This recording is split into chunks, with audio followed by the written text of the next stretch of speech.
Hi, Patricia. My family gave every grandchild a college fund except me. Why waste it on her? My sister said. They all laughed like it was nothing.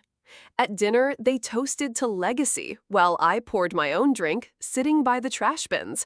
They erased me from the photos, the speeches, the family stories, like I was never meant to belong. But on graduation day, I took the mic.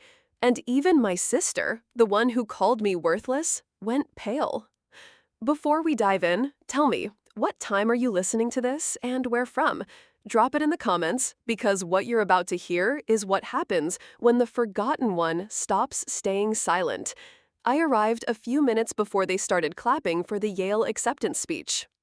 Bethlehem had that sticky spring heat that makes your blouse cling before you even cross the lawn. The backyard was done up in blue and white, balloons tied to folding chairs, mason jars full of sweet tea sweating in the sun, and a table creaking under store-bought sheet cake and trays of meatballs. Everyone was already seated. Everyone but me. My cousin Brielle was glowing in her cap and gown, sitting dead center with Grandpa Gerald beside her, hands on her shoulders like she was royalty. The Cowan pride was in full swing, loud and booming, filled with clinks of glasses and exaggerated, can you believe it, shouts. I offered my gift, hand-wrapped, nothing fancy, just a signed copy of a book on first-year college survival I knew Brielle would never read. I placed it gently on the table next to a stack of other presents. A few minutes later, I saw Isolda adjusting the gift pile, quietly moving mine to the far edge, and when photos went up later that night, my book was labeled as hers. Classic. They handed me a name tag. It said Brielle. Not close enough to pass for a typo, not far enough to be forgivable. I peeled it off and stuck it in my pocket. No one noticed, or maybe they did. There were no open seats near the main table, just a folding chair tucked awkwardly by the fence, half shaded by the trash bins. I sat. No one offered me a drink, no one asked me how I'd been. I poured my own sweet tea from a half-empty pitcher, ignored the bees, and kept my smile flat and my shoulders tight. A group of younger kids ran past, laughing and tossing their little graduation favors. One girl knocked over a paper napkin, folded like a crane. I had spent an hour folding those that morning, just to add a touch of thoughtfulness. She crushed it under her sandal. I picked it up silently and smoothed it out. The wings were creased, permanently bent. I slipped it into my pocket. I had folded 50 of them. Grandpa Gerald clinked his glass with the back of a butter knife. "Let's raise a toast," he boomed, voice still military sharp despite the years, to Brielle, who was making the Cowan name proud, first in this family to go Ivy, first to carry this family forward the right way. He looked around as if expecting applause. He got it, a raucous wave of cheers, even a few whistles. I took a breath, trying to push past the heat crawling up my neck. I cleared my throat and said, "What about the college fund?" It came out softer than I intended, barely enough to cut through the noise, but he heard me. So did his Olda. She leaned over her wine glass, smirked without even turning her head, and said, "Why waste it on her?" There was a split second where everything froze. Forks paused midair. Aunt Denise blinked like she'd misheard. Then someone laughed, a nervous little chuckle, and then another. It spread like a virus. A few heads turned. Most didn't. They moved on. No one defended me. Not my brother Joel, not my cousin Liam, not even my mother, who was refilling the punch bowl. I smiled, a trick I'd mastered years ago, the kind that doesn't reach the eyes but keeps you from cracking. I didn't say a word. I nodded, looked down at my lap, and told myself it didn't matter. But inside I was burning. They had no idea about the years I worked 2 jobs just to keep my apartment. No clue that I skipped my own college graduation to cover rent. Not once did I ask for help. Not once. And yet here I was, still being treated like the family inconvenience. So this is the story they tell now, I thought, that I wasn't worth the investment. A story where Isolda gets labeled the generous one for using money our father set aside for all the grandchildren and quietly rerouted it for her own kids. A story where I'm just the name they keep getting wrong, on purpose. A little boy reached for another napkin bird. I tensed. He picked it up, wrinkled it with his sticky fingers, and tossed it into the grass. I stared at it for a moment before picking it up again. I didn't say a word to him either. Later, as the sun dipped and the bugs started to swarm the citronella candles, I made my way to the house and slipped into the guest bathroom. I locked the door. The mirror caught my reflection, chin lifted, jaw tight, shoulders squared as if bracing for another blow. I didn't cry. I didn't scream. I just. A month later, the memory was still folded inside me like the crane I'd tucked into my purse, crushed, quiet, but not gone. It was as old as daughter's birthday brunch. The invitation came in a group message with no greeting, just a flyer and a line that read, "We could use help with drinks. Thanks." Not even a direct ask. Not even a name. Still, I showed up early, as always. I wore a soft blue blouse, brought balloons, and wrapped a unicorn plush in gold tissue with a handwritten note tucked into the ribbon, "For Leela from Auntie V." The venue was a multi-purpose hall at a local church, plastic tablecloths, floral centerpieces, and a faint smell of reheated casseroles that had seeped into the carpet long ago. I thought maybe showing up early would give me a moment with someone, anyone. Maybe this time I'd be something other than background.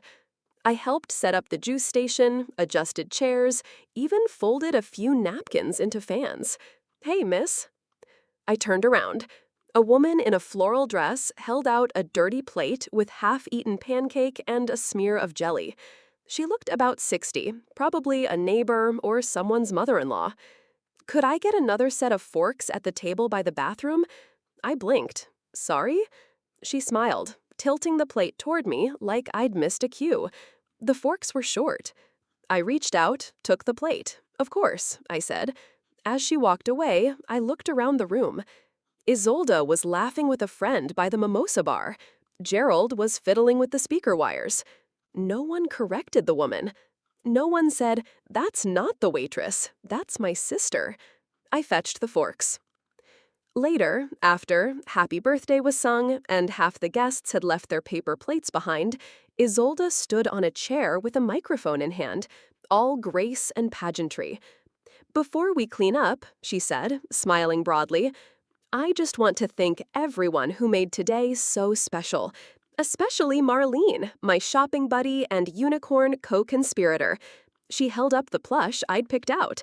The gold ribbon was gone. So was the note. People clapped. I didn't. I scanned the floor. My card was face down under the table, stained with pink punch and a speck of frosting. No one noticed it. No one asked. That unicorn was mine, bought with my paycheck, wrapped with my hands, and given from my heart. And just like my name, it had been reassigned. Again, I didn't interrupt. I didn't call her out. I swallowed and sat in the folding chair by the kitchen, the one no one ever really wanted, right next to the swinging door that staff used to carry trays in and out. I wasn't dressed like staff. I wasn't hired help, but I might as well have been. No one saw me. They never did. And still, I smiled. I looked at Leela, who was too busy playing with wrapping paper to notice the unicorn at all. Then I reached into my purse and pulled out the napkin crane, the same one I'd picked up by the trash bin weeks ago. It was still wrinkled, soft from being folded and unfolded too many times. I placed it gently next to her cake plate. A small wish, maybe, that someone might care enough to keep it. 5 minutes later, someone knocked over their punch, red liquid soaked into the napkin, bleeding through the folds, warking the wings. A woman picked up the cup. No one picked up the crane. I didn't move. And yet, inside me, something was. Because it wasn't just the plush. It wasn't just the forks. It wasn't even the name tag. It was that I'd let them tell my story again. After the party, as I helped stack chairs, Isolde approached. Her heels clicked with confidence, her voice syruped sweet. "You really helped today," she said. I looked at her. She was already turning to leave when I said, "I know exactly what I'm around for." She paused, just for a second, then walked on like she hadn't heard it. But I knew she had. And this time, I didn't bite my tongue. I didn't raise my voice. But I began remembering everything. It started like any other Thursday at the community college. Late spring sun hanging low, kids dragging backpacks too big for their backs, and faculty balancing coffee with overfilled tote bags. I was just finishing my tutoring shift when Diana, one of the admin aides, waved me over. "There's a little thing in the auditorium," she said, "a slideshow recognizing local academic families. Kaylin's in it. Thought you might want to see." Kaylin. That name still caught like a splinter under the skin. I walked over, telling myself it wouldn't matter. I was only staying a few minutes. But when the lights dimmed and the projector hummed to life, I took a seat in the back row. The first slide was titled Bethlehem's Academic Legacies. And there it was. Our name. My name, sort of. The Kaylin family. 3 generations of educational dedication. Isolde's photo came up first, smiling beside her husband, holding a plaque from some local parent council. Then the slideshow moved to her daughter's Yale acceptance letter, framed like scripture. Then cousins, then their awards, their school spirit week photos, their pictures in front of scholarships, smiling with deans, handshakes, mid-frame. Then a quote, "We've always believed in hard work, humility, and showing up for each other." It read, attributed to Isolde Kaylin. I sat still. My name, nowhere, not one photo, not even from the year I'd won the county essay competition. No mention that I'd worked as a writing tutor here for 6 years, or that I'd graduated top of my class at Wilkes in the evenings while working 2 jobs. After the lights came back up, I walked toward the front, like I didn't feel like a ghost. I found the woman who had organized the event, Heather, a kind, distracted adjunct who was already packing away her laptop. "Hey," I said gently, "can I ask, where did you get the information for the Kaylin family slide?" She looked up, confused. "Oh, your last name is Kaylin too?" I nodded. She blinked. "I'm so sorry. I just went off what Isolde sent over. I didn't realize you were part of that family too." There it was. I wasn't part of that family. Not in public, not in the story they wanted to tell. It wasn't an oversight. It was intention, branding even. That was when I felt it. Not pain exactly, but a sinking realization. I had been edited out of my own bloodline. On the walk back to my car, memories started flooding in, like someone had yanked open a drawer I'd kept shut too long. Age 15. The statewide writing competition. I'd worn a thrifted skirt and a too big blouse and stood shaking as I accepted the plaque. Gerald didn't come. That same week, he hosted a dinner at home for Joel, our cousin, who'd just been suspended for skipping work and mouthing off at their warehouse manager. Gerald raised his glass and said, "This family is about grit. Joel's got it. He just needs guidance." I'd sat at the end of the table, silent. My plaque was in my lap, not on the wall. I told myself back then I must have misread the moment, that maybe I didn't need recognition to belong. But no, they hadn't forgotten me. They had deliberately made me small. At first, it was subtle, missing my name on invites, cropped photos where I was halfway out of frame, inside jokes I wasn't part of, comments like, "You're not really like the rest of us," said with a chuckle, like that was supposed to be comforting. They'd created a version of our family where I didn't exist. I drove back to my apartment in silence, but not in denial. And then, Jamari. He was standing in the hall when I returned to the tutoring center, just a student with a backpack slung low and eyes full of questions. "You were in the slideshow?" he asked. I hesitated. No. He looked back at the screen that was still playing on loop. "Well, they forgot someone," he said. "You helped me more than any of them." My throat tightened, but I smiled. "Thanks, Jamari." I walked into the break room, sat down at the little round table with the flickering light overhead, and pulled out the folded flyer I'd stuffed in my bag. The one announcing the academic family's celebration. I tore out the corner with the Cowlin quote and folded it slowly, methodically, into a crane. Crisp folds, sharp edges, not rushed. Then I pinned it to the community board with a thumbtack right under a sign that read, "What inspires you?" And under the bird, I wrote, "Don't let anyone write your history without your permission." The next morning, someone had added a sticky note underneath. This hit harder than anything they said in the assembly. That night, for the first time in years, I opened the old storage bin in my closet. Inside were newspaper clippings, award letters, family newsletters, things with pieces of me in them, photos they'd pretended didn't exist. I laid them out on the table like puzzle pieces. They hadn't just made me invisible, they'd constructed a lineage without me. And that, I wasn't going to let stand. I had been erased quietly. I would return louder. The day I dropped off my application for the Pennsylvania Adult Re-Education Grant, the sky was overcast but warm, typical for June in Bethlehem. I remember thinking the clouds looked like they were waiting for something to break open. Maybe I was too. I'd filled out the forms with care, double-checked my supporting documents, even wrote a short essay about my long-term goal, to earn a degree in community advocacy so I could help people like me, people who never fit the mold, who'd slipped through cracks their own families had carved. Arden, the coordinator, met me at her office. She was polite but clipped that day, unlike the previous times we'd spoken during info sessions. She didn't make small talk. She skimmed the packet without really looking up. "Thank you, Miss Kalin," she said. "We'll be in touch." I left her office with a knot in my stomach that I couldn't quite name. 4 days later, the email arrived. Subject, application, status. Dear Varela, thank you for applying to the Adult Re-Education Grant Program. Unfortunately, after careful review, we are unable to offer you funding at this time. Reason: applicant appears to already have support from family-sponsored educational fund. I stared at the screen, then reread it, twice.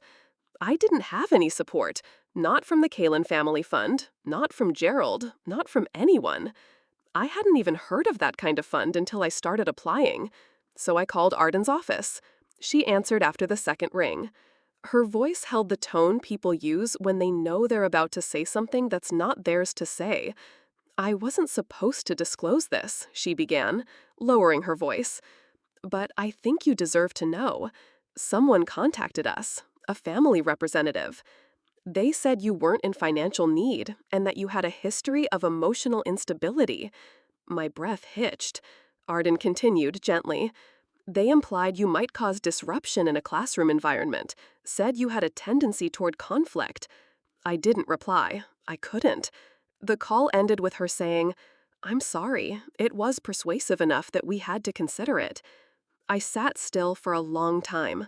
The apartment was quiet, except for the low hum of my fridge. My hands shook as I folded the laptop closed. I didn't even cry. There was a new weight settling in my chest, heavier than sadness. Sabotage. It wasn't enough for them to erase me from the family photo. Now they were locking every door I tried to open from the other side, quietly but firmly. And the worst part? They did it in a way that looked reasonable, respectable, polished. I opened a drawer and pulled out my folder of application materials, then the FAFSA emails I'd printed. Something didn't feel right, so I looked closer. The FAFSA portals showed a login timestamp from months ago I didn't recognize. Curious, I traced the IP address using an old tool from my temp job days. It led to a network registered to Joel's construction office, my cousin. The same cousin who once told me, "You overthink everything, V. That's your problem." I felt the breath leave my lungs. My fingers moved faster now. I checked emails from old internships I'd lost mysteriously, the conference invitation I never received, and a letter I'd written to a foundation years ago, somehow intercepted and answered with a form rejection. A pattern began to emerge, and it had fingerprints. Family fingerprints. I almost couldn't believe it until I remembered something as old as once said in passing at a barbecue. "We can't have too many narratives floating around," she told Gerald, eyes on me as she sipped sangria. "It dilutes the legacy." I thought she was talking about political messaging. Now I knew better. That night, I opened a blank email and began typing. Subject line, I know. It was addressed to Gerald. I wrote about the scholarship. The call with Arden. The FAFSA login. The legacy fund I was apparently not fit for. Then I stopped, saved it, printed it. I didn't send it. Instead, I folded it neatly and taped it to the inside of my closet door. A private declaration. Not for them, but for me. They didn't get to decide who I was anymore. That evening, I went back into the storage drive on my old hard drive. Years ago, I'd helped Joel organize some digital family files, photos, letters, scanned documents. I remembered thinking it was odd how much had been misfiled. I searched for Varela.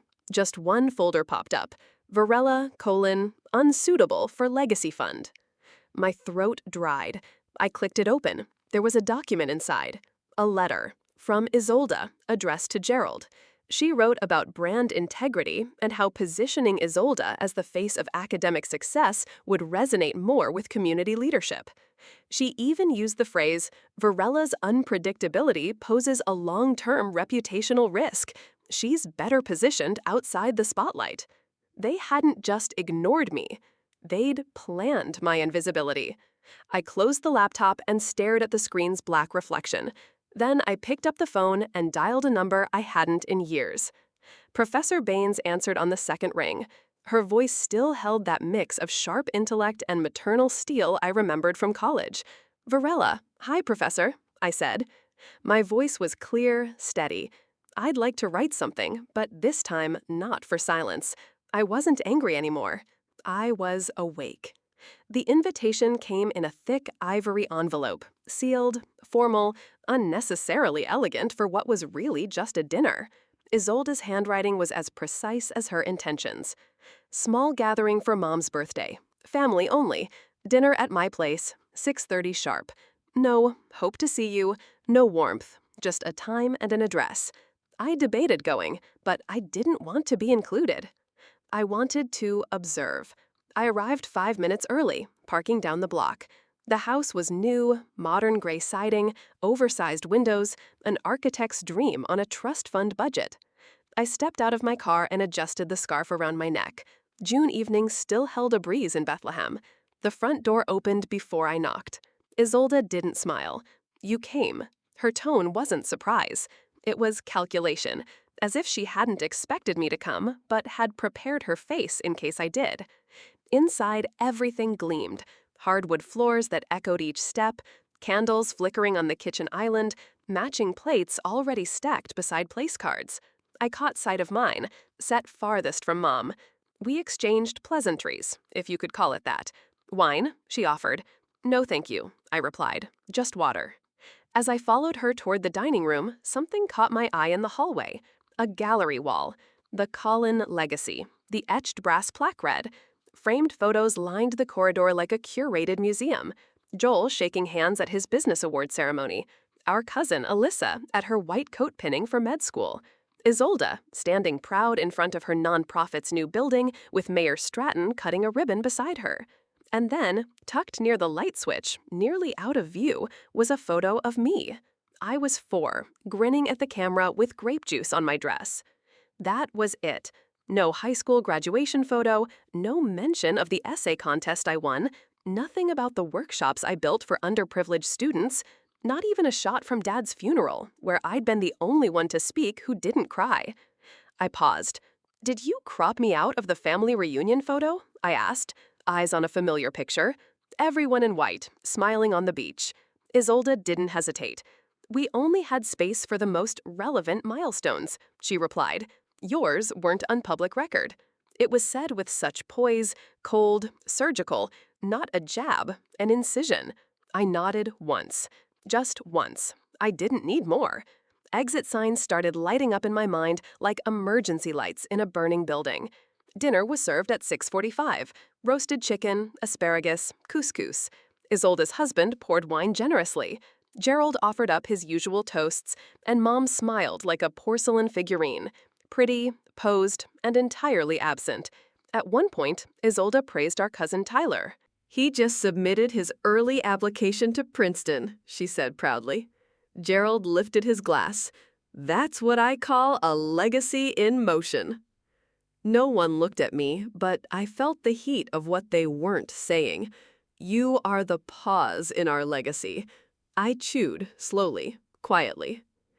In my mind, I composed lines, not for them, but for myself. A spoken word piece titled The Edited Woman. First lines began to form between bites of chicken. She was never forgotten, just misplaced between glory and guilt, cropped where convenience demanded, quiet where noise was required. No one asked about my work, no one asked how I was, but I kept watching. I saw Isolde beam as her daughter passed around her new napkin trick. "Mom taught me this," the girl said proudly, holding up a crisp white swan. I recognized the fold.